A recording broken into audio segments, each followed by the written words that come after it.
Hey guys, as requested, I am going to be doing a full day wear test and review of the HERA Glow Lasting Foundation. And this is not new, it definitely launched several months back. However, I received this just a little while before Singapore went into lockdown, so it just didn't feel like the right time to be reviewing a foundation when everyone was staying at home.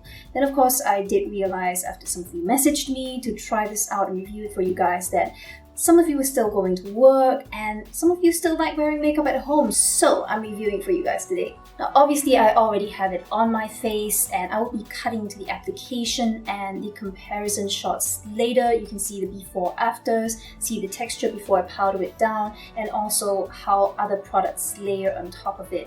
Now the sound may be a little bit wonky because I realized I didn't turn off the air conditioning unit earlier, so I'm gonna try my best to clean up the sound, but that does also affect how clear my voice sounds in certain portions of the video, so I apologize in advance. This foundation is available online in Singapore at Sephora for $79, so it's definitely a high-end foundation, and well, HERA is a high-end Kbeauty brand anyway. Now it's meant to give you a very skin-like, very lightweight texture and 24 hours lasting power with that glow. So that is a very, very tall order usually. Now the other product which has very similar claims and a similar texture actually would be NARS Natural Radiant Longwear Foundation.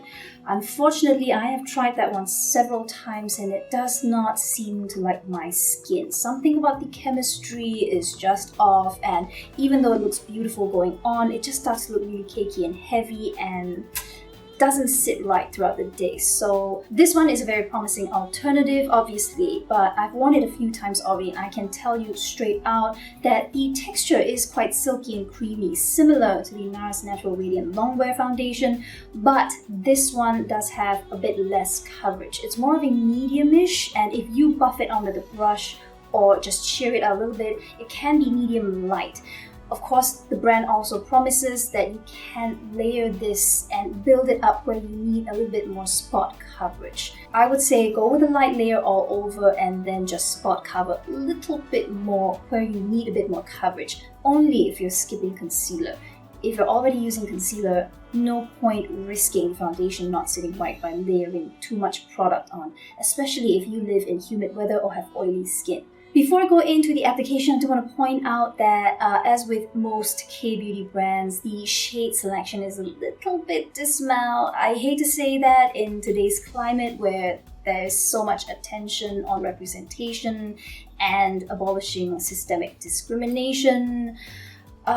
This goes as deep as a 31N1, which to me is a medium skin tone. Now, shade selection is something that I've been complaining about in Singapore for years and years and years, as long as I've been blogging, because it becomes so apparent that we are only catering to the majority skin tone. Now, I do understand the business rationale behind it, and it doesn't make business sense to stock a ton of shades that no one is going to buy. I'm not saying stock all shades, but at least have some shades in the very pale and very deep end rather than just avoiding it altogether. Systemic discrimination is still discrimination. And for all my friends in the US, my heart, my thoughts are with you guys. It is appalling. It's absolutely horrifying to see what has happened and what continues to happen.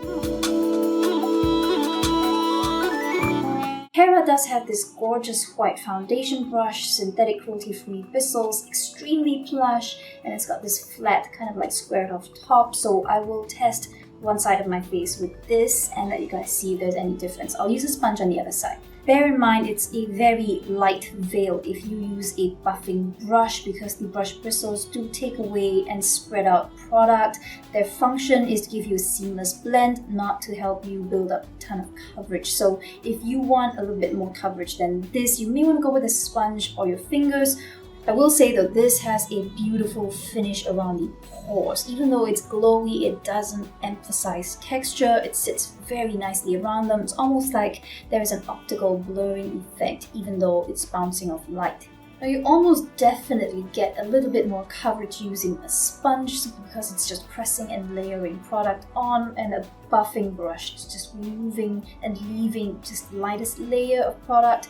So I can see more discoloration, neutralization on this side of my face, under the eyes especially, under the pores around my nose or the inner cheek area look to be about the same on both sides. Texture-wise, there isn't too much of a difference between using a brush or a sponge. It's really up to you.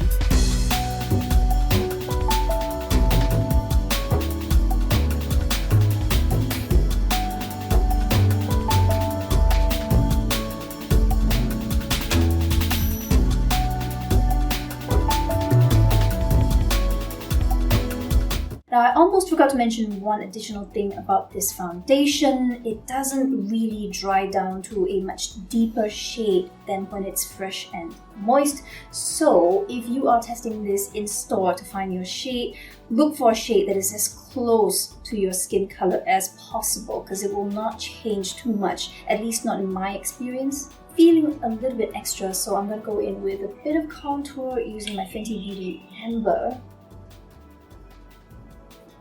See how it blends on top of this foundation. I think I'm going to use a brush because I don't want a harsh line.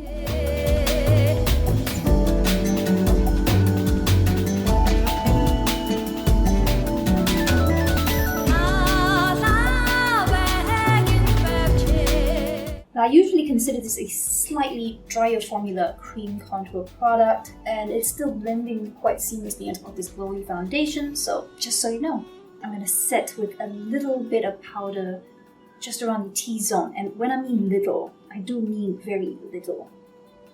I don't like cake face. I am resolutely anti-cake face.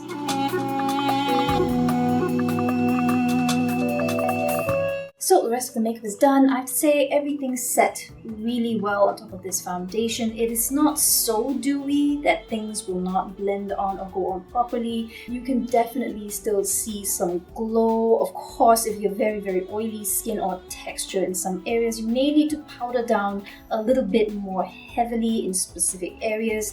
I'm just going to leave it be so you guys can see the exact kind of texture it has. And I'm going to head off now.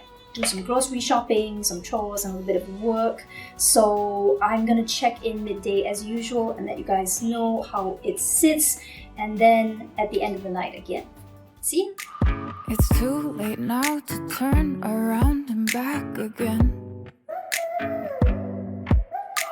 I made my bed and now I lay my head in it.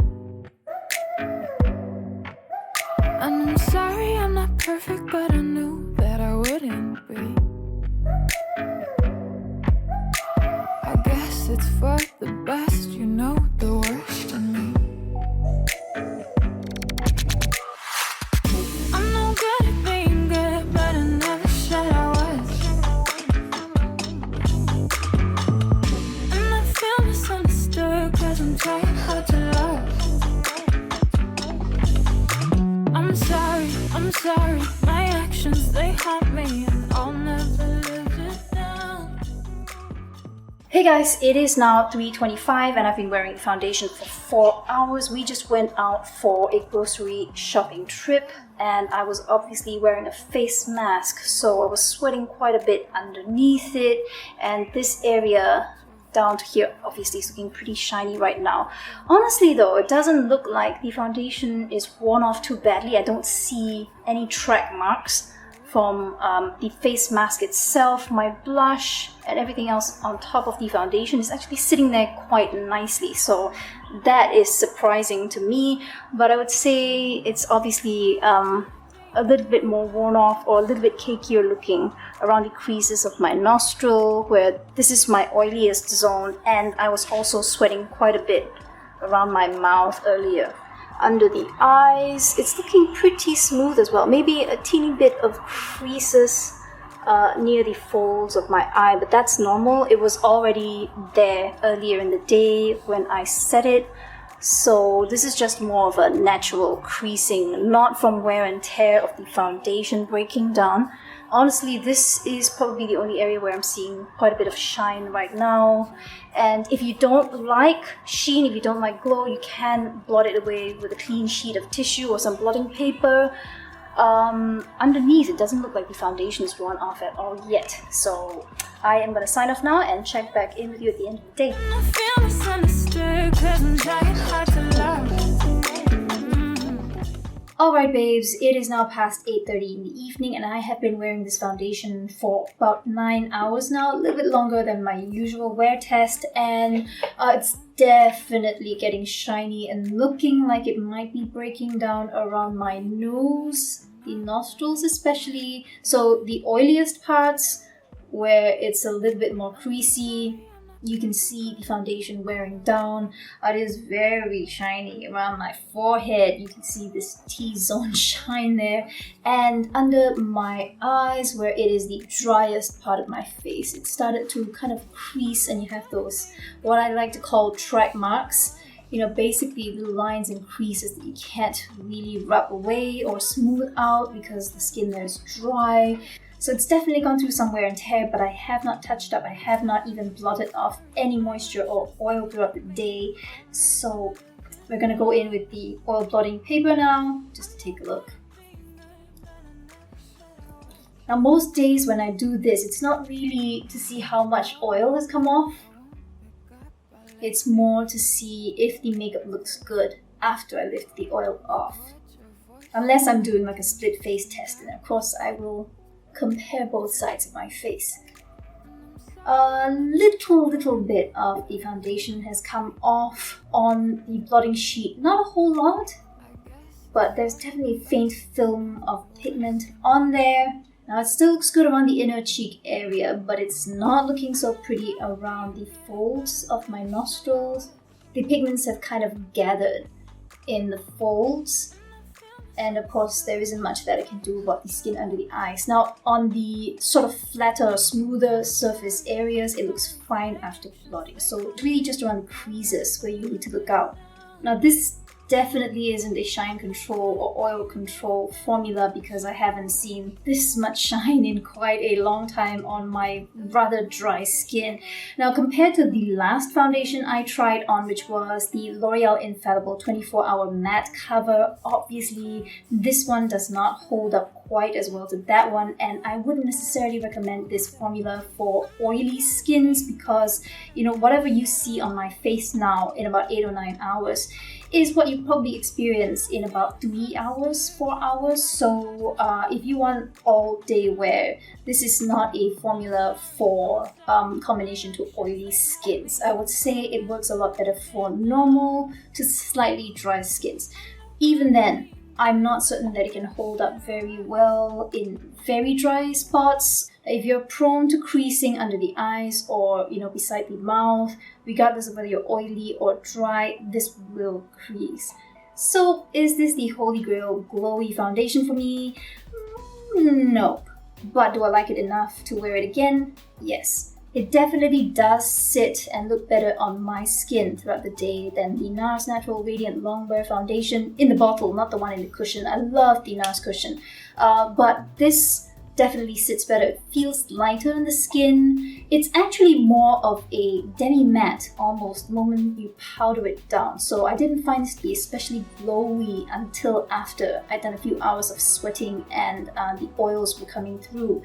Then it started to look a little bit more glowy or dewy. So it does look like you can customize the finish a little bit depending on how much powder you put on top of it. The color does not oxidize at all. It actually didn't even deepen up too much as it dried down, which makes this quite an easy formula to get shade matched with. Do I think this is going to last you for 24 hours? Heck no. It's probably going to start breaking down in 6 to 8 hours for most people anyway, especially if you're in humid weather. As I always like to say, just because you can leave something on for 24 hours does not mean it's going to look good for anywhere close to 24 hours. So it's kind of like a meaningless point or statement to make for any makeup product. I do like the level of coverage that this foundation provides. It is not too mask-like, it's not heavy, it looks very much like skin. It evens out your flaws just a little so you can reduce the amount of concealer you need, but you will still need some concealer. And that is about all that I have to cover at this point. I hope you guys found this helpful, and I will see you again in the next one. Stay safe.